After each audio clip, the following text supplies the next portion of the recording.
सादर प्रणाम। मैं हूं हिमांशु द्विवेदी और हमारी खास पेशकश चर्चा में आपका स्वागत है। राहुल पर फिर दाव। जी हां, देश की सबसे पुरानी सियासी पार्टी कांग्रेस में इन दिनों यही सरगर्मी तेज है कि एक बार फिर गांधी परिवार के चश्मोचिराग राहुल गांधी को पार्टी की कमान सौंपी जा सकती है। खबर यही है कि मंगलवार को कांग्रेस वर्किंग कमेटी की बैठक में राजस्थान के मुख्यमंत्री अशोक गहलोत ने राहुल से पार्टी प्रमुख की जिम्मेदारी संभालने की मांग की, जिसका समर्थन छत्तीसगढ़ के मुख्यमंत्री भूपेश बघेल और युवा कांग्रेस के राष्ट्रीय अध्यक्ष श्रीनिवास बीवी समेत तमाम नेताओं ने किया है। हालांकि छत्तीसगढ़ के सीएम भूपेश बघेल पहले भी कई मौकों पर यह अपील करते रहे हैं और भी तमाम नेता हैं जो यह अपील लगातार कर रहे हैं कि राहुल गांधी को यह जिम्मेदारी संभालनी चाहिए। हाल ही में राहुल गांधी के 50वें जन्मदिन पर भी कई कांग्रेस नेताओं ने राहुल को जन्मदिन की बधाई देने के साथ ही उनसे दोबारा पार्टी की कमान संभालने का आग्रह किया था। राहुल की ताजपोशी के समर्थन में कमोबेश पूरी पार्टी एकमत होना स्वाभाविक है, क्योंकि कोई और नाम उभरकर सामने आता ही नहीं है। सोनिया गांधी तकरीबन पिछले 10 महीने से अंतरिम अध्यक्ष के तौर पर जिम्मेदारी निभा रही हैं और शून्यता की स्थिति में हर कांग्रेस कार्यकर्ता अपने आप को महसूस कर रहा है। सवाल लेकिन इस बात का है कि 20 महीने के अध्यक्षीय कार्यकाल में असफलता की जिम्मेदारी लेते हुए पद छोड़ने वाले राहुल फिर से चुनौती स्वीकार करने के लिए तैयार होंगे? क्या बतौर प्रधानमंत्री दूसरी पारी खेल रहे नरेंद्र मोदी के सामने राहुल का चेहरा पार्टी की पुरानी चमक को लौटा सकता है? क्या राहुल गांधी भाजपा के खिलाफ क्षेत्रीय छत्रपों और पार्टियों की अगुवाई करने में सक्षम साबित हो सकते हैं? और क्या राहुल के विकल्प के तौर पर प्रियंका गांधी समेत कोई अन्य नेता पार्टी में सर्वमान्य नहीं हो सकता? इन तमाम सवालों के जवाब खोजने की हम कोशिश करेंगे, जानने की कोशिश करेंगे कि कांग्रेस पार्टी के जो तमाम सूरमा राहुल गांधी को चुनना चाह रहे हैं वो राहुल गांधी भारतीय जनता पार्टी की पहली पसंद है बतौर विरोधी, क्योंकि राहुल गांधी की मौजूदगी कहीं ना कहीं उनको कंफर्ट प्रदान करती है। पर इसके बाद भी कांग्रेस है कि वह राहुल गांधी को ही एक बार फिर आजमाना चाहती है। क्यों? तमाम सवाल हैं। एक पूरा पैनल हमारे साथ में है जिसके माध्यम से हम इसका उत्तर खोजने की कोशिश करेंगे। लेकिन यह बातचीत का सिलसिला शुरू करें, चर्चा शुरू करें, उससे पहले समय है आज के विचार सूत्र का। तो हमारा आज का जो विचार सूत्र है वो ये कहता है कि निराशावादी हवा के बारे में शिकायत करता है, आशावादी उसके बदल जाने की उम्मीद करता है, और एक नेता नौका को हवा के रुख के हिसाब से अनुकूल बनाता है। जॉन मैक्सवेल ने जो ये कहा था, ये नेता की क्षमता, दूरदर्शिता और उसके सामर्थ्य को प्रतिबिंबित करने वाला है। सामान्य परिस्थितियों के अंतर्गत कोई भी जना कोई भी प्रदर्शन कर सकता है और असामान्य परिस्थितियों में भी अपने आप को उसके अनुरूप ढालकर इच्छा अनुसार परिणाम लेने की जो क्षमता है वही किसी नेता की असल पहचान है।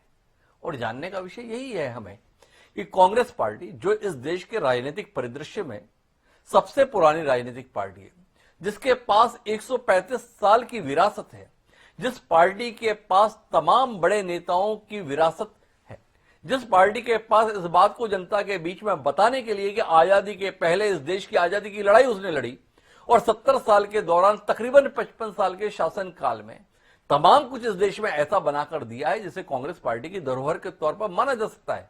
पर बदलती हुई परिस्थितियों में कुछ स्वरूप देश में ऐसा बन गया है कि जो कुछ इस देश में खराब हुआ है, इस देश में बर्बाद हुआ है, इस देश ने प्रदर्शन नहीं किया है, तो उसके लिए अगर कोई और केवल कोई जिम्मेदार है तो वह केवल कांग्रेस पार्टी है। ऐसी चुनौतीपूर्ण परिस्थितियों में क्या सोचकर कांग्रेस के तमाम नेता अभी भी राहुल गांधी की ओर टकटकी बांधकर देख रहे हैं? उन राहुल गांधी के संदर्भ में जो 20 महीने और एक चुनाव की पराजय के आधार पर ही अपने आप को इतना ज्यादा निराशा में ले आए कि तमाम आग्रहों को दरकिनार करते हुए अध्यक्षी छोड़कर बैठे। समझने की कोशिश करेंगे। 5 खास मेहमान हमारे साथ जुड़ रहे हैं। भारतीय जनता पार्टी के वरिष्ठ नेता प्रेम प्रकाश पांडे जी, साथ ही हरियाणा से भारतीय जनता पार्टी के वरिष्ठ विधायक सत्य प्रकाश जरावताब जी भी हमारे साथ में हैं। कांग्रेस पार्टी का पक्ष रखने के लिए, राहुल गांधी की पैरवी करने के लिए 2 लोग इस पैनल में हमारे साथ हैं। हमारे साथ है हिमाचल की कांग्रेस पार्टी के विधायक अनिरुद्ध सिंह और साथ साथ हैं महेंद्र जोशी जी जो राष्ट्रीय सचिव है कांग्रेस पार्टी के। निष्पक्ष राय देने के लिए देश के जाने माने पत्रकार सुनील कुमार जी भी इस चर्चा में हिस्सेदारी कर रहे हैं।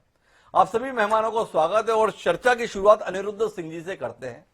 अनिरुद्ध सिंह जी कांग्रेस पार्टी के विधायक है, उस कांग्रेस पार्टी के जो अपनी सारी उम्मीदें एक बार फिर राहुल गांधी की ओर देख रही है। जानना चाहते हैं कि जिन राहुल गांधी को लेकर भाजपा की बांशें खिल जाती हैं। राहुल गांधी के मुंह से शब्द नहीं निकलता है, उस पर पूरा ग्रंथ लिखने के लिए पूरी भारतीय जनता पार्टी लालायित हो उठती है। उन्हीं राहुल गांधी को अनिरुद्ध जी क्यों लाना चाह रहे हैं? क्या ऐसा आपको दिख रहा है राहुल गांधी के आने से कि बहुत कुछ बदल जाएगा? 20 महीने का काम था उनका, 44 सीटें थी, कोशिश की आपने तो कुल मिलाकर 8 सीटों का इजाफा। खुद पार्टी का नेतृत्व जिन्होंने छोड़ दिया, उन्हीं के पीछे पड़े हैं आप, किस लिए? हेलो जी अनिरुद्ध जी। वैसे जो आपने सवाल किए हैं, मैं ये बताना चाहूंगा कि राहुल गांधी जी केवल एकमात्र व्यक्ति वो हैं जिन्होंने युवाओं को पूरे देश में मौका दिया है चुनाव लड़ने का। और हम लोग भी यूथ हैं और हमारे को भी मौका मिला है और उन्हीं की वजह से जो है सेकंड टाइम विधायक बन पाए हैं। नॉन पॉलिटिकल फैमिली से उन्होंने सबको मौका दिया है, युवाओं को, और आज अच्छे अच्छे पदों पे जो है पॉलिटिकली ग्रोथ कर पाए हैं, वो केवल राहुल गांधी जी की वजह से हुआ है। अनिरुद्ध जी, सवाल इस बात का है कि जिन राहुल गांधी को खुद ही इच्छा नहीं है पार्टी का नेतृत्व करने की, उनके पीछे क्यों पड़े हुए हैं आप इतना कि नहीं नहीं आप ही संभालो? वह तो कुछ छोड़कर बैठे हुए हैं। कोई पूरे देश में दूसरा नेता नहीं खोज पा रही कांग्रेस, जिसके हाथों में कमान सौंपकर पुराना गौरव, पुरानी उपलब्धि को कांग्रेस वापस हासिल कर सके, जनता का समर्थन हासिल कर सके। तो देखिए, मैं समझता हूँ कि ये तो बात नहीं है कि उनके पीछे पड़े हैं। हमारे को एक लीडर ऐसा चाहिए जो युवाओं की आवाज बन सके, युवाओं की आवाज उठा सके, और राहुल जी में ये क्षमता है। इसलिए हम लोग उनसे निवेदन कर रहे हैं, हमारा उनको राष्ट्रीय अध्यक्ष की कुर्सी संभालनी चाहिए ताकि युवाओं को जो है मौका मिल सके। और वो स्पष्ट बात करते हैं, कोई पॉलिटिकली बात नहीं करते हैं घुमा फिरा के। और मैं समझता हूँ कि उन्हीं को पुनः मौका मिलना चाहिए अपनी बात जो है रखने का। और जो सत्तारूढ़ दल हैं वो तो राहुल गांधी के संदर्भ में सवाल करते हैं कि 50 साल के हो गए राहुल गांधी, पर समझ ही नहीं आता है कि वो बड़े कब होंगे, कब वो अपना बचपना छोड़ेंगे, कब वह गंभीरता से बात करेंगे। ये मेरा कहना नहीं है, भारतीय जनता पार्टी के तमाम दिग्गज नेता राहुल गांधी जी के बयानों पर, राहुल गांधी जी के सवालों पर यही प्रतिक्रिया व्यक्त करते हैं और जनता उनका समर्थन करते हुए दिखती है, क्योंकि चुनावों में वैसा समर्थन भाजपा के साथ दिखता है। देखिए, जहां तक सत्तारूढ़ पार्टी की बात कर रहे हैं, ये झूठ को कैसे सच बनाना है, मीडिया में कट पेस्ट करके दिखाना है, ये जो है इनका एक पूरा विंग बैठा है। और ये देश के सामने ऐसे दिखाते हैं कि राहुल जी जो है एक जो छवि उनकी प्रस्तुत करी जाती है, बिल्कुल एक निराशाजनक बात है। और सच्चाई से परे होकर जो है अगर मीडिया में दिखाया जाए तो ये बहुत गलत है। हमारे साथ प्रेम प्रकाश पांडे जी हैं। प्रेम प्रकाश पांडे जी पार्टीगत लाइन से तो बोलते हैं, थोड़ा थोड़ा उससे स्वतंत्र भी बोल लेते हैं। प्रेम प्रकाश जी से समझने की कोशिश करते हैं कि आखिर घूम फिर कर कांग्रेस पार्टी के तमाम बड़े नेता, जिसमें अशोक गहलोत भी शामिल है, जिसमें भूपेश बघेल भी शामिल है, एक बार फिर राहुल गांधी के हाथों में ही कांग्रेस को देखना चाहते हैं। क्या ऐसा दिख रहा है राहुल गांधी में इन लोगों को? प्रेम प्रकाश जी, आप समझ पा रहे हैं?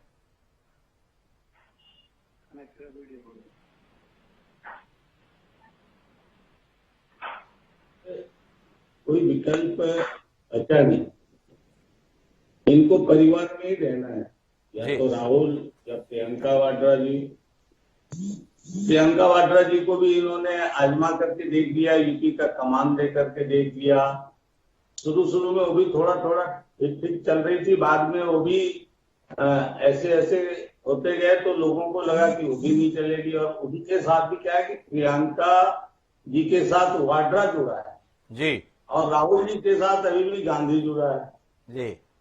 सोनिया जी की तबीयत कुछ ठीक नहीं है, ये सबको मालूम है जी। अब इनके पास चॉइसेस ही नहीं है। इन्होंने पहली बार कोशिश किया था राहुल जी को 14 के पहले जी, आप सबको याद होगा, ट्रेन में, लोकल ट्रेन में घुमा रहे हैं, यूनिवर्सिटी जा रहे हैं, बस में जा रहे हैं, यहाँ तक कि चला कि वो प्लेन में 3rd क्लास में जा रहे हैं, मतलब इकोनॉमिक क्लास में जा रहे हैं जी। और वो खाट लेके जा रहे हैं, कहाँ जा रहे हैं, मतलब सब कुछ कर लिया। किसके घर, किसके गरीब के घर सोने जा रहे हैं, खाने जा रहे हैं। तो अभी वो देश घूम करके उनको और उनके जो भी अप्रेंटिस करा रहे थे जी उन लोगों को लगा कि अब इनकी अप्रेंटिस ट्रेनिंग पूरी हो गई है और मोदी जी के खिलाफ जो है उनको उतारे। अब ये तो उनके अंदर का मामला है, लेकिन मैं समझता हूं कि अगर कांग्रेस के इतिहास देखें पिछले कुछ समय का, तो चाहे नरसिम्हा राव जी बने या सीताराम केसरी, जी ये परिवार से बाहर जाने ही नहीं देंगे। जी नरसिम्हा राव जी का क्या हाल किया इन लोगों ने, वो भी लोगों ने देखा। और सीताराम केसरी जी के तो खिलाफ जी खूब वे ब्रिगेड के लोग अलग से तिवारी कांग्रेस बनाए। जब 2004 में सरकार बनी तो वो सारे लोग उस सरकार के मंत्रिमंडल में थे, जी चाहे माखनलाल पोतेदार हो, चाहे आर.के. गवन जी हो, चाहे अर्जुन सिंह जी हो, आपके एन.डी. तिवारी, मतलब सब वो लोग। जी और सोनिया जी उस सरकार को लीड कर रही थी। जी तो कांग्रेस में इस परिवार से बाहर जाने का तो कोई रास्ता ही नहीं है। जी अब वो राहुल जी को रखे, वो उनका इंटरनल मामला है। और जहां तक देश का सवाल है, जी तो राहुल जी ने तो आपने पहले ही कहा कि पहली बार शायद ऐसा हुआ है जी संसदीय लोकतंत्र में कोई विपक्ष की पार्टी जो बड़ी पार्टी है उसका अपना 10% जो है नेता प्रतिपक्ष लायक भी लगातार 2 चुनाव में लोकसभा में नहीं ले आ पाई। जी और इसके बाद भी लगातार वो जिद करते रहे कि नहीं हम बड़े दल के हैं इसलिए हमको नेता प्रतिपक्ष बनाना चाहिए। जी तो ऐसी बहुत सारी चीजें हैं। अब वो तो कांग्रेस पार्टी के अंदर का मामला है, उनके पास चॉइसेस नहीं है।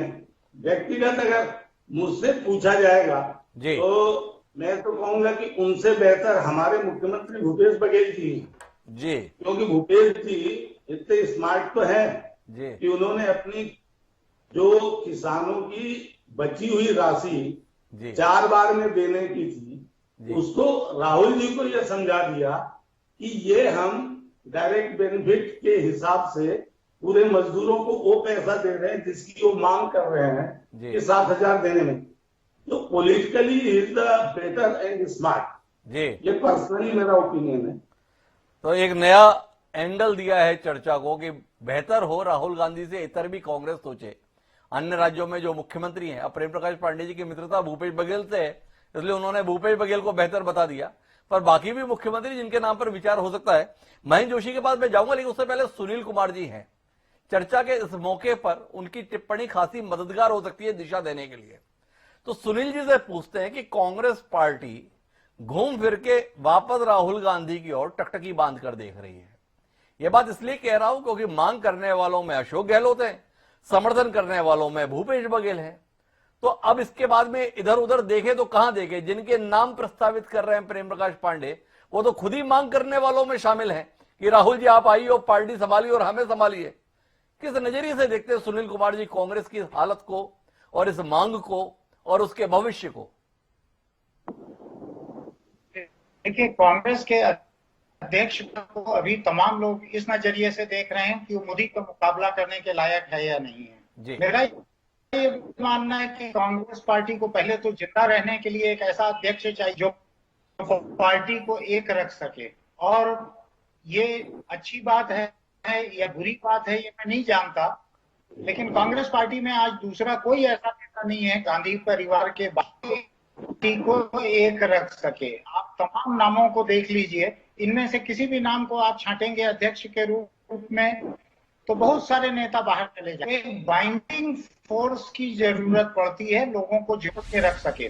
मोदी से मुकाबले की नौबत तो तभी आएगी जब पंजा छाप की 5 उंगलियां एक साथ रह सकें। तो राहुल गांधी, सोनिया गांधी, प्रियंका गांधी, इनसे परे कांग्रेस में नेता नहीं रह गया है।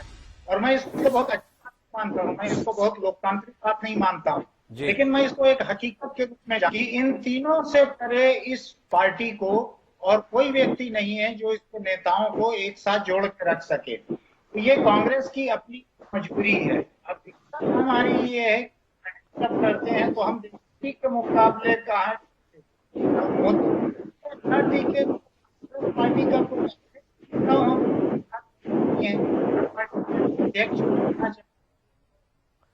सुनील कुमार जी के साथ में कुछ तकनीकी तौर पर दिक्कत जा रही है। पीसीआर टीम को मैं कहूंगा कि उसे ठीक करें। तब तक मैं महेंद्र जोशी जी के पास चलता हूं क्योंकि एक दिशा सुनील कुमार जी से मिली और जोशी जी आपकी पार्टी की व्यवस्था देखिए। सुनील कुमार जैसा वरिष्ठ पत्रकार की राय यह है कि आपकी पार्टी लड़ने के लायक तो बाद में है, पहले बची रह जाए, जुड़ी रह जाए, एक साथ रह जाए, इसके लिए भी लाले पड़े हुए हैं और उसमें गांधी परिवार के इतर पार्टी को एकजुट रख पाने की स्थिति नहीं है। जानने का विषय लोकतांत्रिक मूल्यों को समर्पित राजनीतिक दल आप बताते हैं और राज्य सत्ता का अनुसरण करते हुए दिखाई देते हैं कि एक परिवार से बाहर सोचने की स्थिति में भी नहीं है और लौट कर फिर राहुल गांधी का नाम ले रहे हैं। क्या समझें इसे? दीनता, विवशता, हताशा, निराशा, किस रूप में समझें आपकी इस मांग को?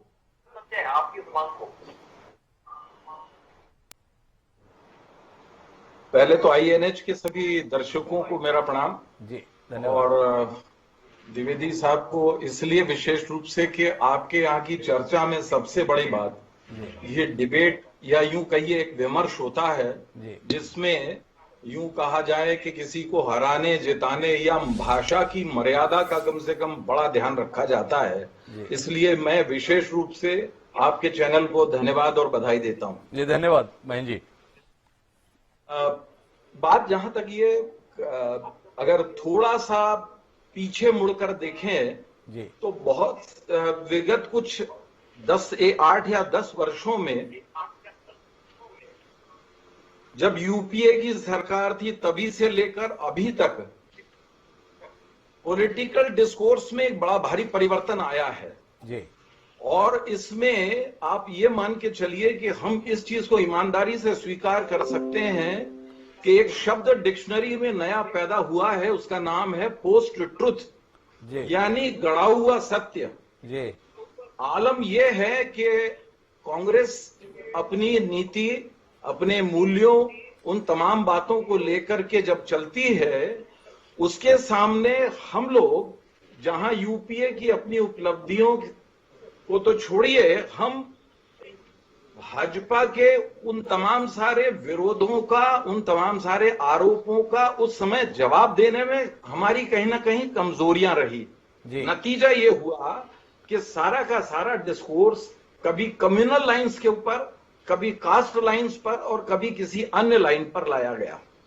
जहां तक राहुल गांधी जी की योग्यता का प्रश्न है, बात आती है कि इस पूरी कांग्रेस को, जो कि लगभग 135 वर्षों का इतिहास है, उस पार्टी को जोड़ के रखना, उसके मूल्यों के साथ जोड़ के रखने में जो भी व्यक्ति, जिसमें कांग्रेस के कार्यकर्ताओं का विश्वास होता है, लोग उसी को अपना नेता मानते हैं। यहां पर लोग तय नहीं करेंगे कि नेता कौन होगा, कांग्रेस के कार्यकर्ता हम तय करते हैं कि अब हमारा नेता कौन होगा, हमारा विश्वास किसमें है। आप ये अभी देख लीजिए कि राहुल गांधी जी ने अभी हाल की दृष्टि में लोग बाग, जो आजकल तो एजेंसीज के माध्यम से इमेज बिल्डिंग का बड़ा भारी काम होता है और लाखों करोड़ों रुपए के पैकेजेस दे करके किसी का कैरेक्टर असैसिनेशन किया जाता है, किसी के बारे में झूठ फैलाया जाता है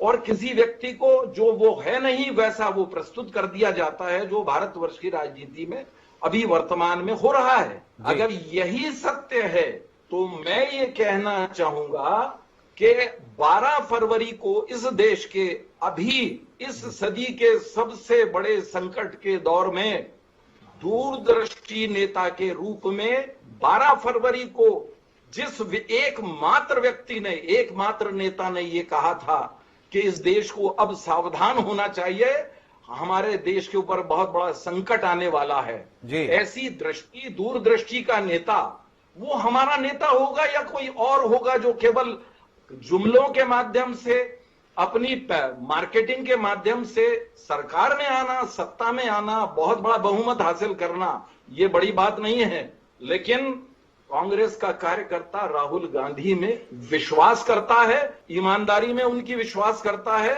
उनके लिए उन्होंने साफ साफ शब्दों में कहा है कि मैं चाहे हमको सत्ता मिले न मिले, लेकिन हम अपने मूल्यों से समझौता नहीं कर सकते। ये एक बहुत बड़ा गुण है जिस कारण हम सब राहुल गांधी को अपना नेता मानते हैं। महेंद्र जी, मैं आपसे 2 सवाल करता हूं, फिर सत्य प्रकाश जी के पास चलूंगा। आपने कहा कि सत्ता में आना, विशाल बहुमत पाना, यह महत्वपूर्ण बात नहीं है। तो फिर सियासत में महत्वपूर्ण बात क्या है? आप जितनी भी जगह राजनीतिक सक्रियता दिखाते हैं, बात तो चुनावी राजनीति की करते हैं, चुनाव में जीत हार की बात करते हैं।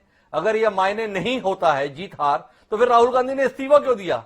राहुल गांधी क्यों नहीं कायम रहे अपने अध्यक्ष पद पर कि मैं मूल्यों की लड़ाई लड़ रहा हूं, लड़ता रहूंगा और पार्टी का नेतृत्व करता रहूंगा? एक चुनाव में हार क्या मिली, घर में जाकर बैठ गए।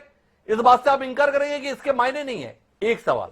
दूसरा सवाल आपसे जानने का विषय यह है कि बात हो रही है जनता को जोड़ने की।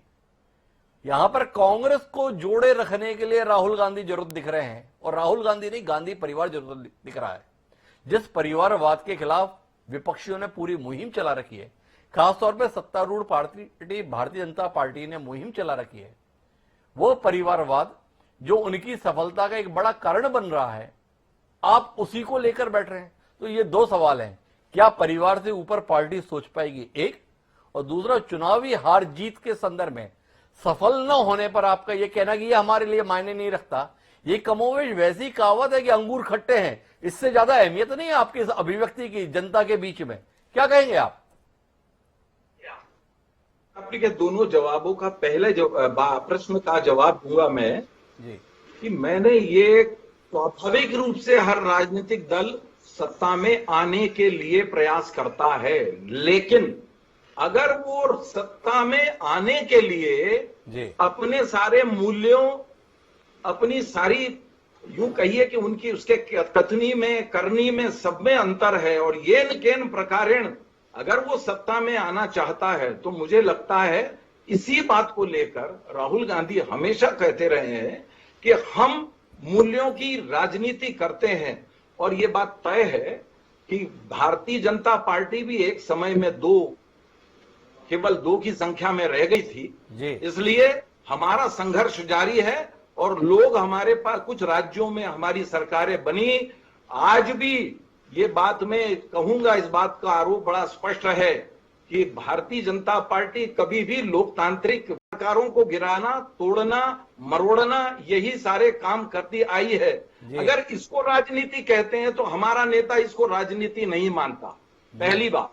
नंबर दो, आपने दूसरा प्रश्न फिर से एक बार दोहरा दे तो मैं उसका जवाब दे सकूं। परिवारवाद भारतीय जनता पार्टी विषय के तौर पर जनता के बीच में लेके जाती है, और परिवारवाद के मुद्दे पर कांग्रेस को कटघरे में खड़े रख के जीत हासिल करके दिखाती है, और आप फिर भी परिवारवाद से चिपके रहना चाहते हैं। गांधी परिवार से बाहर सोचने के लिए तैयार नहीं है। ये परिवारवाद से कब तक चिपके रहेगी कांग्रेस, ये सवाल है।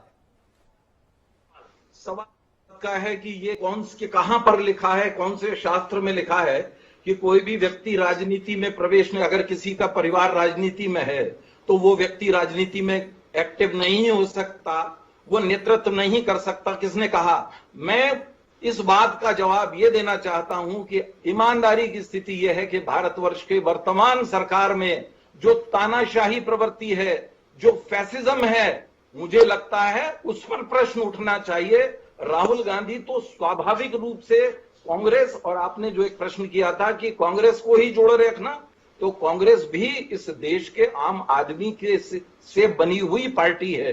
वो सारे लोग, अगर हम सब लोग उनमें विश्वास करते हैं, तो ये यकीन मान के चलिए ये परिवारवाद की बात नहीं है। राहुल गांधी हमारी नैसर्गिक चॉइस के रूप में है, इसलिए हम उनको स्वीकार करते हैं, किसी परिवारवाद के कारण नहीं है। नहीं तो बहुत सारे परिवार आए हैं, बहुत सारे लोग आए हैं, लेकिन किसी भी परिवार के व्यक्ति को लोगों ने स्वीकार नहीं किया। राहुल गांधी की स्वीकार्यता पूरी कांग्रेस में और आने वाले समय में इस देश में 100% होगी, ये मैं दावा करता हूं। महेंद्र जोशी जी का यह कहना है कि राहुल गांधी नैसर्गिक रूप से हमारा चयन है, प्राकृतिक रूप से। सत्य प्रकाश जी, कांग्रेस पार्टी के दो दिग्गज हमारे साथ में, महेंद्र जोशी जी भी हैं, अनिरुद्ध सिंह जी भी हैं, उनकी बात को आपने सुना। राहुल गांधी से इतर वो कुछ भी सुनने के लिए तैयार नहीं, बोलने के लिए तैयार नहीं। भारतीय जनता पार्टी के वरिष्ठ नेता होने के नाते आपसे जानना चाहता हूं, राहुल गांधी को वह चुनौती के रूप में प्रस्तुत करना चाहते हैं, कितना डर लग रहा है आपको कि राहुल गांधी एक बार फिर कांग्रेस की कमान संभालेंगे? क्या होगा आप लोगों का और आपकी पार्टी का? कितना भय, कितना डर, कितनी असुरक्षा बोध आ रहा है आपका इस नाम के साथ? आपने मुझे जोड़ा है जी और आपने खुद ही इस बात का जवाब दे दिया जी कि राहुल गांधी के नाम से कितना डर है। जी आप खुद ही सबसे पहले तो मैं ये कहना चाहता हूँ, इंद्रनाथ जी भी हैं और हमारे अनुज जी भी हैं। जी देखिए, कांग्रेस पार्टी का ये आंतरिक मामला है जी और हमें इनके आंतरिक मामले में दखल नहीं देना चाहिए। जी चाहे ये राहुल जी को बनाए, चाहे सोनिया जी रहे, चाहे प्रियंका जी बने, चाहे रॉबर्ट वढेरा जी बने, हमें उससे कोई फर्क नहीं पड़ने वाला है, क्योंकि राजनीतिक पार्टी है, उनका अपना तरीका है। जी पर हरियाणा में उसको ऐसे कहा जाता है कि घर की वही काका लिखड़ियां, जी ये हरियाणा में कहावत होती है। जी और जो मेरे ख्याल कहावत से का अर्थ भी स्ट्रीट बता दें बैठती सत्यप्रकाश जी। अब अर्थ तो सभी समझते हैं, जी अब इसमें बताने वाली कोई बात है नहीं। जी घर की वही और काका लिखने, इसमें तो कोई साफ सी बात है। जी। कुछ भी लिखे, जी। कभी माँ अध्यक्ष, कभी बेटा अध्यक्ष, तो क्या फर्क पड़ना है उससे। जी ये कोई विशेष बात नहीं है, लेकिन चूंकि इनका आंतरिक मामला है, जी परंतु मैं इतना कहना चाहता हूँ कि ये नैतिक सिद्धांतों की बात कर रहे थे अभी, जी उससे पहले अनुज जी ने नौजवानों की बात उठाई। जी ठीक है, आप परिवारवाद पे रहे, आपका बड़ा मामला है, लेकिन आप कह रहे थे ये कि हम नौजवानों को आगे बढ़ाते हैं। अभी ज्योतिरादित्य सिंधिया को आगे बढ़ाया, जो हाल आपने मध्य प्रदेश में देखा, और राजस्थान में भी संजय गहलोत को बढ़ाया, वो सब देख ही रहे हैं कि कांग्रेस पार्टी भले ही चाहे जो कहते रहे लोग, लेकिन 1885 से लेकर अब तक ये एक सामंतवादी पार्टी, सामंती सोच की पार्टी रही है। और अन्यथा इतने जो हमारे बहुत अच्छे बोल रहे हैं अभी ये साथी, क्या इन लोगों में वो योग्यता नहीं है? क्या उससे बाहर ये नहीं सोच सकते? आज भारतीय जनता पार्टी में कोई भी व्यक्ति ये दावा नहीं कर सकता, ना ही कोई कार्यकर्ता बढ़ा सकता कि भारतीय जनता पार्टी का अगला राष्ट्रीय अध्यक्ष ये होगा। भारतीय जनता पार्टी में सामान्य बूथ अध्यक्ष से लेकर मंडल अध्यक्ष तक और मंडल अध्यक्ष से राष्ट्रीय अध्यक्ष तक ये बनाने की लोकतांत्रिक प्रक्रिया है पार्टी के अंदरूनी। लेकिन जैसा कि मैंने कहा कि इनकी अपनी पार्टी है, ये चाहे सामंतवाद पे चले, चाहे परिवारवाद पे चले, चाहे लोकतंत्र पे चले। अब लोकतंत्र पे चलते तो इनका शायद ये हसर नहीं होता। जी अभी बात कर रहे थे मूल्यों की, मूल्यों से समझौता, बिल्कुल धारा 370 आपके मूल्य थे, आपने उनसे समझौता नहीं किया, आपने उसको बनाए रखा। तो आप इस तरह के जो चाहे तो 3 तलाक का मामला जो हमने खत्म किया, लेकिन आपने उसको बनाए रखा क्योंकि वो आपके नैतिक मूल्यों में शामिल है। जी सत्यप्रकाश, एक बात बताइए, आपने बड़े उससे कहा कि हमारे यहाँ देखिए लोकतांत्रिक मूल्य हैं, इनके यहाँ अध्यक्ष के तौर पर क्या है, आपके यहाँ क्या होता है? जेपी नड्डा जी आपके राष्ट्रीय अध्यक्ष बने हैं, किस लोकतांत्रिक प्रक्रिया के तहत हैं? अभी आपके यहाँ पे नए अध्यक्ष आने वाले हरियाणा के संदर्भ में क्या वाकई आपसे पूछा गया है? आपके आम कार्यकर्ताओं का मत डलवा कर अध्यक्ष तय किया जा रहा है? कमोबेश सारे राजनीतिक दल तो अब मनोनयन की प्रक्रिया के तहत ही तो बन रहे हैं। इस सच्चाई से आप इंकार करेंगे? इधर परिवार के संदर्भ में खड़ा कर देते हैं, महेंद्र जोशी जी आरोप लगा रहे हैं कि आप डिक्टेटरशिप पे जा रहे हैं, एक व्यक्ति सब तय कर दे रहा है। कोई स्पष्टीकरण? एक मिनट देखिए, भारतीय जनता पार्टी में प्रत्येक हमारे बूथ स्तर पर कमेटियों का गठन हुआ, उन कमेटियों से मंडल अध्यक्ष बने, मंडल अध्यक्षों की सलाह से हमारे जिला अध्यक्ष बनते। और आप कह रहे मेरे से, मैं तो विधायक हूँ, निश्चित तौर पे सलाह लेनी थी, लेकिन हमसे जो नीचे है उन सब लोगों से सलाह ली गई है। ऐसे कोई नॉमिनेशन नहीं होता भारतीय जनता पार्टी। तो आपके यहाँ पे जो नए प्रदेश अध्यक्ष आ रहे हैं वो आपकी मर्जी से तय हो रहे हैं, आपके बहुमत के आधार पर आ रहे हैं, या राष्ट्रीय नेतृत्व के द्वारा मनोनीत किए जाएंगे? बिल्कुल अपने भारतीय जनता पार्टी में पहले अध्यक्ष चुने जाने की परंपरा थी, बाकायदा चुनाव होते थे, वो चुनावों को हम लोगों ने देखा है। कितना लंबा अरसा हो गया, आपको स्मरण है कब आपने प्रदेश अध्यक्ष चुना है? हमेशा केंद्रीय नेतृत्व से ही तो पता चला है आपको कि ये अब आपके प्रदेश अध्यक्ष होंगे। इंकार है आपका इस बात से?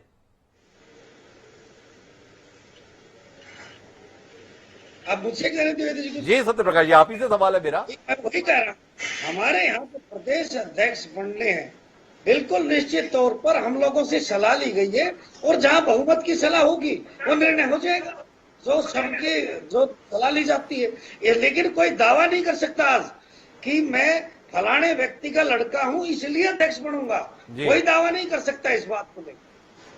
कोई दावा नहीं कर सकता, ये कह रहा है सत्यप्रकाश जी का। एक बार फिर मैं अनिरुद्ध जी के पास में चलता हूं। अनिरुद्ध जी, आपने राहुल गांधी के संदर्भ में इसलिए समर्थन किया कि उन्होंने नौजवानों को मौका दिया, सोनिया गांधी ने नहीं दिया। सोनिया गांधी के नेतृत्व से कोई ऐतराज आपको? सोनिया गांधी की जगह राहुल गांधी को लाने की जरूरत क्यों महसूस कर रहे हैं आप? और उन राहुल गांधी को जो ये जिम्मेदारी संभालने के इच्छुक ही नहीं है, क्या आप वाकई ये मानते हैं कि अब आपकी पार्टी में अध्यक्ष के लायक कोई व्यक्ति बचा ही नहीं है राहुल गांधी के अलावा, इसलिए उनकी इच्छा ना होते हुए भी उन्हीं को अध्यक्ष बना दिया जाए? सवाल है आपसे सीधा कि क्या कांग्रेस पार्टी, जो देश की सबसे पुरानी राजनीतिक पार्टी है, इस कदर नेतृत्व के संकट से जूझ रही है कि एक अनिच्छुक व्यक्ति को अध्यक्ष सौंपने के लिए बेकरार है? उसे अपने बीच से कोई नेतृत्व के लायक आदमी नहीं मिलता। इन तमाम राज्यों में जहां पे आपकी सरकार है, वहां पर एक नेता आप ऐसा नहीं खोज पा रहे हैं जो पार्टी को नेतृत्व दे सके, खोई हुई विरासत को वापस हासिल करके दिखा सके। सवाल है जनता के बीच से उठा हुआ। देखिए, कांग्रेस पार्टी एक समुद्र है, और इसमें ऐसा नहीं है कि नेता नहीं है। इसमें जो है ग्राउंड स्तर से लेकर जमीनी स्तर से लेकर ऊपर तक नेता है, और सभी योग्य है, ऐसा नहीं है। अध्यक्ष बनने के लिए भी योग्य है, परंतु जैसे आदरणीय महेंद्र जोशी जी ने बोला, पार्टी के कार्यकर्ता और लीडर तय करेंगे कि अपना नेता उन्होंने अध्यक्ष किसको चुनना है। जी। जब कांग्रेस के कार्यकर्ता राहुल जी को चुनने के इच्छुक हैं, तो मैं नहीं समझता कि किसी और को कोई बाहर से आके कोई डिक्टेट थोड़ा ना करेगा कि आपकी पार्टी का अध्यक्ष जो है वो फलाना आदमी होना चाहिए। जब हम लोग मान रहे हैं कि राहुल जी होने चाहिए, तो मैं नहीं समझता किसी और को आपत्ति होनी चाहिए इस बात की। अनुरुद्ध जी, पहले तो आपत्ति इस बात में कि आपने कहा कांग्रेस समंदर है, आपको पता ही नहीं चला कि कब समंदर पे को पाट दिया गया, कब लोगों ने कब्जा कर लिया, और समंदर अब एक तालाब बनकर रह गया है। जिस पार्टी की 400 से ज्यादा सीटें हुआ करती थी, वो अब घटते घटते 50 सीटों पर सिमट के रह गई। इसके बावजूद भी आपको भ्रम है कि आप समंदर हैं। 30 राज्यों में से कुल 4 राज्यों में सरकार है, एक आधा अधूरा राज्य, बाकी 3 राज्य, तो भी आपका भ्रम है कि हम समंदर हैं। यही तो लोगों का सवाल है कि इस बुरी हालत में पहुंच जाने के बाद भी कुछ नया खोजने के लिए आपकी पार्टी तैयार क्यों नहीं है? ऐसा क्या व्यवस्था हो गई है कि इस कदर सिमट जाने के बाद? बिल्कुल सही बात थी, आप समंदर थे, पर वो थे में थे। भविष्य में कुछ होंगे, इसके लिए कुछ तो नया करेंगे, कुछ तो नया खोजेंगे, कि अभी भी उसी से चिपके रहेंगे? देखिए, समुंदर था, है, कांग्रेस समुंदर थी, है और रहेगी। ये झूठ का बवंडर लेके जो अन्य जो एक कोई जो सत्तारूढ़ पार्टी है वो आई है, इतना झूठ ज्यादा दिन चलने वाला नहीं है। 6 साल तो चली गया। में टू टायर पार्टी ही चलेगी, ये आप भी आने वाले समय में देखेंगे और हम भी आने वाले समय में देखेंगे। आने वाले समय के साथ में उम्मीद पे है अनिरुद्ध जी। सुनील कुमार जी से मेरी बात अधूरी रह गई थी, एक बार फिर उनके पास में रुक करता हूं। कांग्रेस के और भी विचार उनके साथ साझा हुए हैं। तमाम बातों के बावजूद भी कांग्रेस इससे ऊपर जाने के लिए तैयार नहीं है सुनील जी, और आपने तो अपनी बात में कह ही दिया। जनता तो जोड़ने की बात बाद में कीजिए, पहले कांग्रेस जुड़ी रह जाए, इसके लिए बहुत जरूरी है कि गांधी परिवार बना रहे। कहां दिक्कत आ गई है? भारतीय जनता पार्टी का उदाहरण दिया महेंद्र जोशी ने, 2 पर थे, पर 2 से कहां पहुंच गए? कांग्रेस के संदर्भ में कोई संभावना आपको दिखाई दे रही है सुनील जी कि ऐसा कुछ चमत्कार कांग्रेस भी घटित कर देगी राहुल गांधी को लाकर? देखिए, ये ऐसा कोई चमत्कार अकल्पनीय बात नहीं है। राजनीति में सभी तरह की संभावनाएं रहती हैं जी। और हमने भारत में इंदिरा गांधी को हारते हुए देखा। किसने सोचा था कि नेहरू की बेटी यहाँ चुनाव हारेगी? जी। तो बहुत सारी चीजें होती है। इंदिरा गांधी जिस तरह से हारी जी, तो कोई हैरानी की बात नहीं होगी कि आज जिस तरह से भारतीय जनता पार्टी की अगुवाई वाली सरकार दिल्ली में चल रही है, इससे मान लीजिए कोई गलत बातें हो जाती हैं और उसकी वजह से इसकी चुनावी संभावनाएं घट जाती हैं, तो स्वाभाविक रूप से कांग्रेस की अगुवाई में ऐसा एक गठबंधन बन सकता है। लेकिन मैं बीच में कुछ देर के लिए कट गया था, मेरा कनेक्शन टूट गया था। तो मैं एक बात को कहना चाहता हूं कि कांग्रेस पार्टी के भीतर एक नेता की जरूरत है जो कांग्रेस को बांध के रख सके जी। लेकिन मोदी से पहले, भाजपा से और एनडीए से चुनावी लड़ाई के पहले जी एक ऐसे कांग्रेस लीडर की जरूरत है, कांग्रेस अध्यक्ष की, जो यूपीए की पार्टियों को भी आपस में बांध के रख सके, क्योंकि कांग्रेस एक स्वाभाविक रूप से यूपीए की अगुवा रहने वाली है जी। और यहां पर आकर राहुल गांधी सोनिया के मुकाबले कमजोर पड़ते हैं जी। उनकी उम्र जो है लोगों को उनको गंभीरता से नहीं लेने देती, उनकी बातें जो हैं वो तैश में कभी कभी कुछ बातें कह जाते हैं कि दिल्ली प्रेस क्लब जाके मनमोहन सिंह का दस्तावेज फाड़ के फेंक दें जो कैबिनेट का पास किया हुआ था जी। तो यूपीए के जो दूसरे पार्टनर हैं, मुझको लगता है वो सोनिया गांधी की अगुवाई में, सोनिया गांधी की लीडरशिप में वो ज्यादा कंफर्टेबल महसूस करते हैं। राहुल गांधी के साथ उम्र कम होना भी एक दिक्कत है, उनको उम्र अधिक हो गई है, अभी तक सीख नहीं पाए, इस तरह से उनको एक छोकरा कहना, उनको अधेड़ कहना तक तो चल जाता है जी। लेकिन जिस पार्टी में 60 साल 65 साल के दूसरे लीडर्स की पार्टियां शामिल हों जी। उस गठबंधन में, वहां पे राहुल गांधी जो हैं वो सोनिया के मुकाबले कमजोर पड़ते हैं। अब कांग्रेस पार्टी को ये तय करना है कि वो अपनी पार्टी को एक रखे, उसको ये तय करना है कि गठबंधन की दूसरी पार्टियों के साथ उसके रिश्ते अच्छे रहें, क्योंकि अब खुद मोदी भी गठबंधन पे ही निर्भर रहने वाले हैं अगले चुनाव में। मैं सुनील जी आपको बीच में रोकता हूं, मेरे विषय राहुल गांधी पर केंद्रित है। राहुल गांधी की एक खूबी तो है कि उनके नाम के साथ गांधी लगा है। बतौर पत्रकार आपसे सवाल यह है कि इस गांधी परिवार का नाम जुड़े होने के अलावा और क्या क्या खूबी पिछले 2 दशक के सार्वजनिक जीवन में राहुल गांधी के संदर्भ में सुनील कुमार देख पाए हैं, जिसके आधार पर उन्हें लगता है कि कांग्रेस कार्यकर्ताओं को राहुल गांधी पर भरोसा करना चाहिए और इस देश की जनता को भी राहुल गांधी पर भरोसा जताना चाहिए। सुनील कुमार से सीधा सवाल। मैं इस सवाल का एक उल्टा जवाब देता हूं कि मैंने राहुल गांधी में कौन कौन सी चीजें नहीं देखी। मैंने राहुल गांधी में आपने उत्तर को काफी सरल कर लिया सुनील जी। मैं वही बतला रहा हूं, किसी एक नेता में कौन कौन सी बातें नहीं होनी चाहिए ये भी बहुत मायने रखता है। मैंने राहुल गांधी को सांप्रदायिकता की बातें करते नहीं देखा, मैंने राहुल गांधी को ओछी बातें करते नहीं देखा, मैंने राहुल गांधी को देश के भीतर विभाजन की बातें करते हुए नहीं देखा।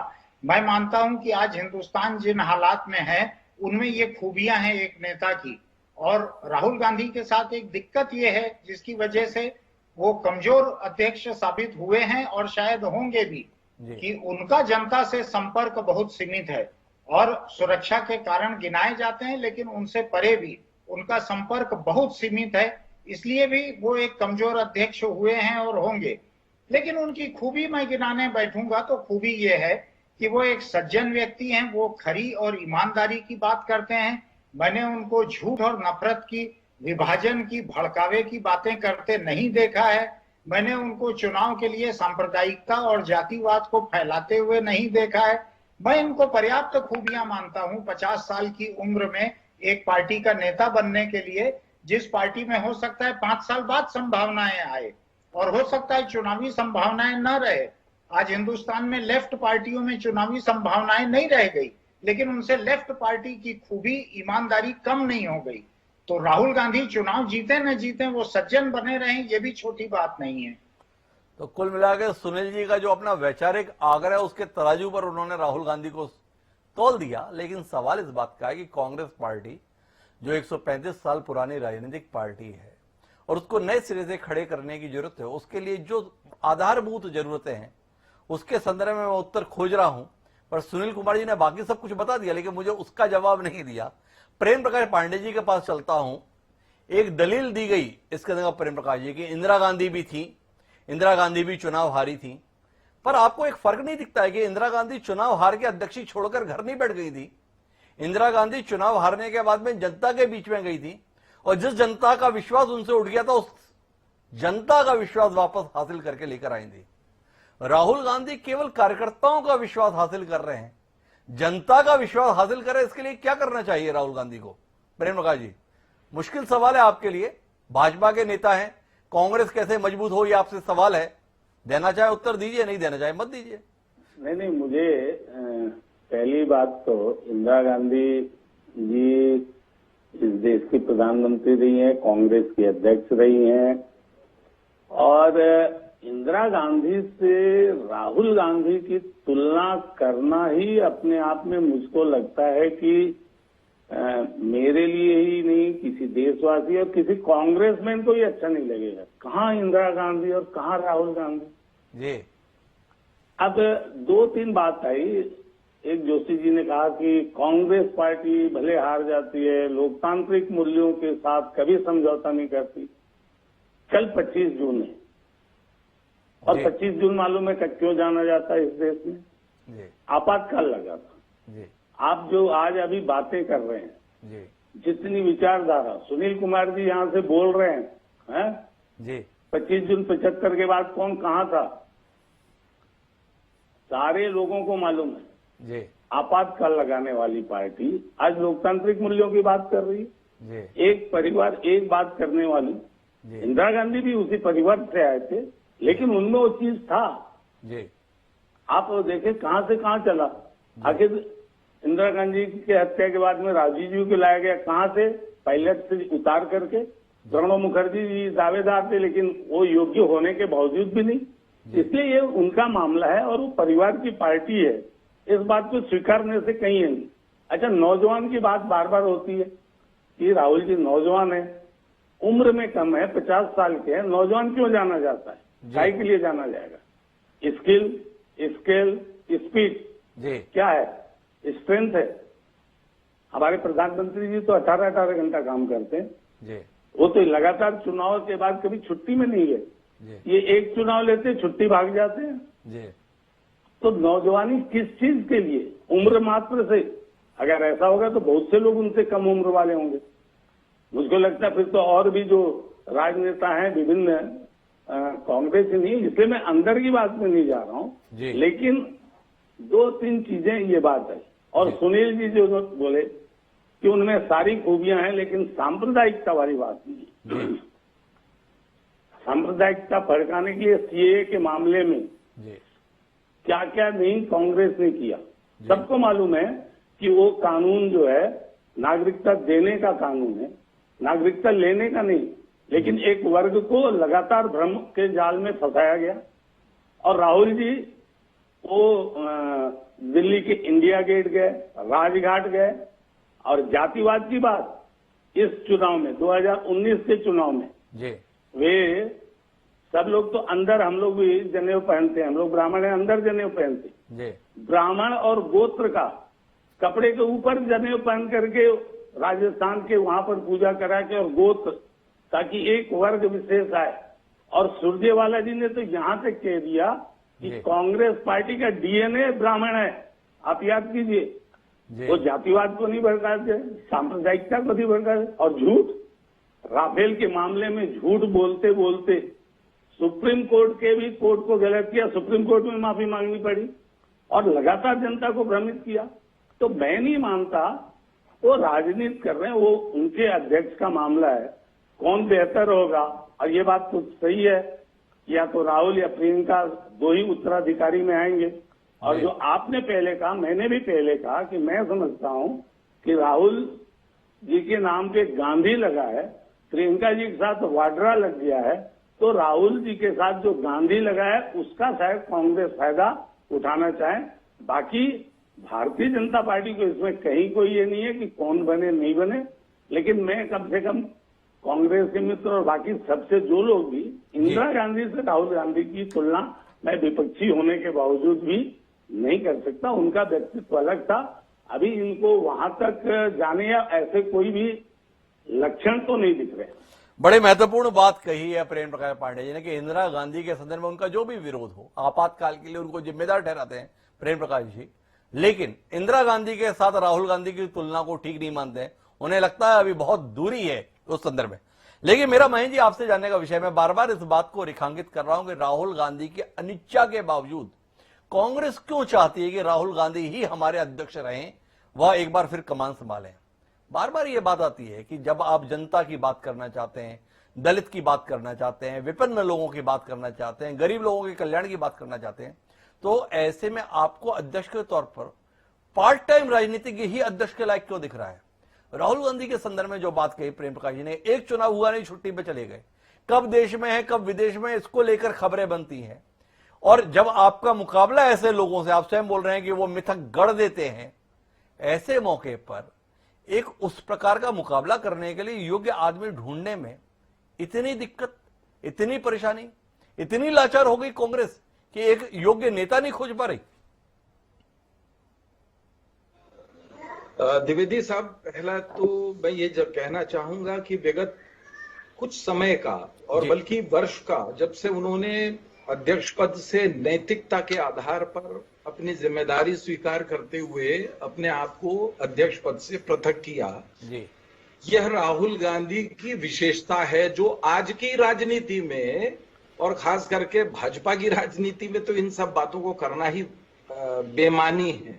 जी, उन्होंने इस्तीफा देने के बावजूद मैं आपको बता रहा हूं कि जितने भी लोगों के मुद्दे हैं, जनता के मुद्दे हैं, उन सारी चीजों पर उन्होंने निरंतर संघर्ष अभी भी कर रहे हैं जी। और उदाहरण है ऐसे कि उन्होंने अपने आप को कभी जन कल्याणकारी राजनीति से परे नहीं। स्वाभाविक है, कांग्रेस का कार्यकर्ता जिस व्यक्ति से यह उम्मीद करता है कि जो देश के लोगों की इन सारी बातों की चिंता करता है, स्वाभाविक रूप से वो हमारा नेता होगा। और राहुल गांधी, अगर वो अनिच्छा उनकी होती है तो भी कांग्रेस का कार्यकर्ता ये चाहेगा कि वही हमारे अध्यक्ष बने। पर जोशी जी, मेरे फिर अपना सवाल दोहराता हूं, आप जो जरूरत बता रहे हैं, क्या पूरी कांग्रेस पार्टी में, जिसमें तमाम एक एंटोनी से लेकर मल्लिकार्जुन खड़गे तक इतनी लंबी सूची में, एक नेता इस प्रकार का नहीं है जो जनता की चिंता करता हो, जो गरीब की चिंता करता हो, जो वंचित की बात करता हो, जो जरूरतमंदों का हितैषी हो? इन पैमानों पर सिवाय राहुल गांधी के अलावा और कोई नेता कांग्रेस में ऐसा नहीं है जो खरा उतरता है जिसे आप अपना भविष्य का संभावना देख पाए। सब इस कसौटी पर खराब है, इस कसौटी पर खरे नहीं उतर रहे हैं। खरे अगर उतर रहे हैं तो केवल और केवल राहुल गांधी, या केवल इसलिए जो प्रेम प्रकाश पांडे जी ने कही कि उनके नाम के साथ गांधी लगा है। प्रियंका गांधी इसलिए खारिज है क्योंकि उनके साथ में वाड्रा जुड़ गया है। ये आक्षेप के रूप में रहे, टिप्पणी के रूप में लें, लेकिन प्रेम प्रकाश पांडे जी ने जो ये बात कही है, इस पर उत्तर तो आपसे अपेक्षित है। प्रेम प्रकाश पांडे जी अत्यंत अनुभवी व्यक्ति हैं, लेकिन ये उनकी अपनी व्यक्तिगत व्याख्या हो सकती है, मैं बड़ा साफ कहूंगा आपको। और उनकी व्यक्तिगत व्याख्या काफी सच के करीब लगती है जनता को, क्योंकि आप जितने पैरामीटर बता रहे हैं उस कसौटी पर तो कम से कम 1000 से ऊपर कांग्रेस में नेता निकल आएंगे। दिग्विजय सिंह भी निकल आएंगे, गुलाम नबी आजाद भी निकल आएंगे, मल्लिकार्जुन खड़गे भी निकल आएंगे, एक एंटोनी भी निकल आएंगे, और भी लंबी सूची है। और जो तमाम राज्यों में मुख्यमंत्री बना रखे हैं वो भी नाम इस सूची में आ जाएंगे। उन सबके लिए भी आप ये विशेषताएं गिनाते हैं जो राहुल गांधी के संदर्भ में गिना रहे हैं। नहीं है तो केवल एक कि उनमें से किसी के नाम के साथ गांधी लगा हुआ नहीं है। सवाल है, उत्तर आपसे जरूरी है। राजनीति को, संगठन को, परिवार को, इन सबको चलाने के लिए किसी एक व्यक्ति के प्रति विश्वास एक चीज होती है जी। और स्वाभाविक रूप से लोगों के प्रति आदर भाव है, अन्य लोगों में योग्यताएं भी हैं, कोई कमी नहीं है, लेकिन जो नेतृत्व के प्रति विश्वास है वो राहुल गांधी में इसलिए है कि इस परिवार ने बलिदान दिए हैं। इस परिवार ने अपने इस देश के लिए, चाहे वो इंदिरा गांधी रही हो, चाहे वो राजीव गांधी रहे हो, ये उदाहरण किसी और परिवार का नहीं है। और आज भी वो इस देश के लिए अपना सर्वस्व दांव पर लगा करके वो अब इस देश की राजनीति करते हैं। यहां पर जो अभी सुनील कुमार साहब ने कहा था कि आप बता दीजिए कि उनकी राजनीति का जो सबसे, जिन्हें आप नेगेटिव पॉइंट कहा जाता है आज के दौर में, मेरा मानना यह है कि सर्वाधिक पॉजिटिविटी के साथ में अगर कोई व्यक्ति है जिससे हम उम्मीद करते हैं, इसलिए हम राहुल गांधी को मानते हैं कि उस परिवार का एक बहुत बड़ा बलिदान का इतिहास है। और स्वाभाविक रूप से अगर आप देखें, चाहे वो किसानों के मसले हों, चाहे वो भूमि के से संबंधित कानून हो, चाहे वो वर्तमान समय में अभी कोविड-19 के ऊपर, चाहे वो उनके वक्तव्य रहे हों, उनकी पूर्व सूचनाएं रही हों, बुद्धिमान नेता के रूप में, नेतृत्वकर्ता के रूप में राहुल गांधी ने अपने आप को साबित किया है। अब ये समय की बात है कि कभी सांप्रदायिकता के नाम पर, कभी किसी और नाम पर ये सब बातें चलती रहती हैं। वो ये उसी कारण से भारतीय जनता पार्टी का महेंद्र जोशी जी ये कह रहे हैं कि बुद्धिमान नेता के तौर पर राहुल गांधी ने अपने आप को साबित किया है। सत्य प्रकाश जी हमारे साथ में। सत्य प्रकाश जी, राहुल गांधी बुद्धिमान नेता के तौर पर अपने आप को साबित किए हैं। चीन के संदर्भ में उनके जितने बयान आ रहे हैं, आपकी बाजुएं फड़क उठती हैं। सारे भाजपा के नेता एक साथ चीन के खिलाफ इतना नहीं बोल रहे हैं जितना राहुल गांधी के संदर्भ में बोल रहे हैं। महेंद्र जोशी जी कह रहे हैं कि सबसे बुद्धिमान नेता है। ऐसे बुद्धिमान नेता के खिलाफ इस कदर बयानबाजी ठीक है क्या? देखिए, भारतीय जनता पार्टी उनके प्रमाण है ना सर, प्रमाण है द्विवेदी साहब, प्रमाण है। एक बार अनिरुद्ध, एक बार मैं सत्य प्रकाश जी की बात सुन लूं। महेंद्र जी ये सारे जो बयान आते हैं बीच में बोला, लेकिन देश के प्रमाण है, नागरिक बोल रहा हूं। उनकी प्रतिक्रिया इनको मिल रही है। और जो जी सत्य प्रकाश जी, भाई जब 1984 में था तो क्या था जी, जब सिख दंगे हुए तब क्या था। भारत जब आज 2 बार अभी भारतीय जनता पार्टी की पूर्ण बहुमत की सरकार मिली केंद्र में, तो क्या आप पूरे जनादेश को कहेंगे कि सब लोग जो है सांप्रदायिक हैं? जी, आप कम से कम ये तो देखिए कि एक इतने बहुसंख्यक लोग खड़े हैं वहां पर और आप ये कह रहे कि सांप्रदायिक हैं। जी, ये तो आपको, अगर कहीं पाकिस्तान में कोई गरीब बंटवारे के समय चला गया था और इस देश में वो आ गया, यहाँ का हिंदू, उसको अगर नागरिकता दे दे तो ये सांप्रदायिकता है क्या? वो यहाँ पर शरणार्थी रहा पड़ा तो वो सांप्रदायिकता है क्या? जी, है? लेकिन आप ये कहें कि जो घुसपैठिए, जो आतंकी हैं, उनको आप वो दें, नागरिकता दें। देखिए, ये आपको चीजें सोचनी होगी महेंद्रनाथ जी, आपको विचार करना होगा, देश की नब्ज देखनी होगी। देश आज ये चाहता है ना, जो आपका ने जो जातिवाद का जहर इस देश में पिछले लंबे दशक तक किया, ना उस जातिवाद के जहर को देश भुगतना चाहता। देश सिर्फ देश का विकास चाहता है, ये विकास चाहता है। राहुल गांधी के संदर्भ में ऐतराज है। आखिरी टिप्पणी पे है, मेरा समय समाप्त हो रहा है। महेंद्र जोशी कुछ कहना चाह रहे हैं, उनकी बात सुनेंगे और आखिरी टिप्पणी के लिए सुनील कुमार जी के पास रहेंगे। जी महेंद्र जी, 30 सेकंड में अपनी बात पूरी करें। इतना कहना चाहता हूं कि अफगानिस्तान और पाकिस्तान और बांग्लादेश के सारे हिंदुओं को बाहर से लाने वाले जो हितैषी हैं, वो अभी कोरोना के दौरान जो सड़क पर बेचारे भूखे प्यासे जो दौड़ रहे थे, जिनके पैरों से खून रिस रहा था, वो क्या किसी और समाज के थे? अपने घर के हिंदुओं को संभाल लिया होता। 3 देशों के हिंदुओं को संभालने की ये जो बातें जो फैलाई जाती है ना, मैं इसके विरोध में हूं। इसके विरोध में है। महेंद्र जोशी जी ने एक अलग नजरिया दिया, लेकिन हम अपनी बात को वापस राहुल गांधी पर लेकर जाते हैं। सुनील कुमार जी के पास आखिरी टिप्पणी के लिए जा रहे हैं। सुनील कुमार जी, आपकी आखिरी टिप्पणी, क्या उम्मीद करें? कांग्रेस कार्यकर्ताओं की मांग, जिनमें तमाम बड़े नेता भी शामिल हैं, आपका अनुभव क्या कहता है? राहुल गांधी स्वीकारेंगे या इसे खारिज कर देंगे? आपका आकलन।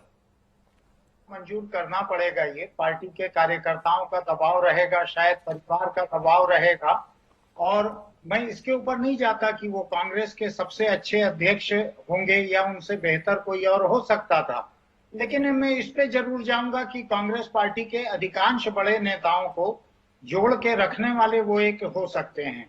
उनके सामने एक बहुत बड़ी चुनौती रहेगी, जो मैंने कहा है अभी, कि यूपीए की बाकी पार्टियों के साथ एक बेहतर तालमेल बनाना। वो मनमोहन सिंह के साथ उनका जो बर्ताव था, उस बर्ताव के साथ दूसरी पार्टियां यूपीए के भीतर ज्यादा नहीं निभेगी। आज शरद पवार के किसी कागज को आप फाड़ के फेंकेंगे तो वो नहीं चलेगा, वो मनमोहन सिंह जैसे बर्दाश्त करने की मजबूरी नहीं रहेगी। तो राहुल गांधी को थोड़ा सा एक गंभीर आचार व्यवहार भी निभाना पड़ेगा बनने के बाद। गंभीर आचार व्यवहार निभाना पड़ेगा, ये सुनील कुमार जी का कहना है। पर उनका निष्कर्ष है कि आखिरकार राहुल गांधी को ये जिम्मेदारी संभालनी ही होगी। भाजपा इस पर उल्लासित भी हो सकती है और चिंतित भी, अपने नजरिए से उसे समझना है।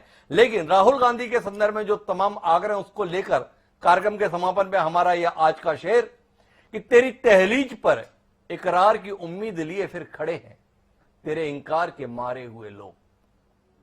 तेरी दहलीज पर इकरार की उम्मीद लिए फिर खड़े हैं तेरे इंकार के मारे हुए लोग। मिर्जा अजहर जिया ने जो ये पंक्तियां लिखी हैं, राहुल गांधी को इस पर विचार करना चाहिए। कांग्रेस घूम फिरकर साल भर के बाद एक बार फिर राहुल गांधी के दरवाजे पर है कि प्रभु सुनिए हमारी अर्ज इतनी कि फिर से संभालिए सल्तनत अपनी। तो देखें राहुल गांधी पर इसका कुछ असर होता है कि नहीं होता है, और राहुल गांधी की दूसरी पारी कितना कुछ असर इस देश पर छोड़ती है। बहरहाल आज के इस कार्यक्रम में इतना ही। कल फिर मिलेंगे नए विषय के साथ। मुझे दीजिए याद, सादर प्रणाम।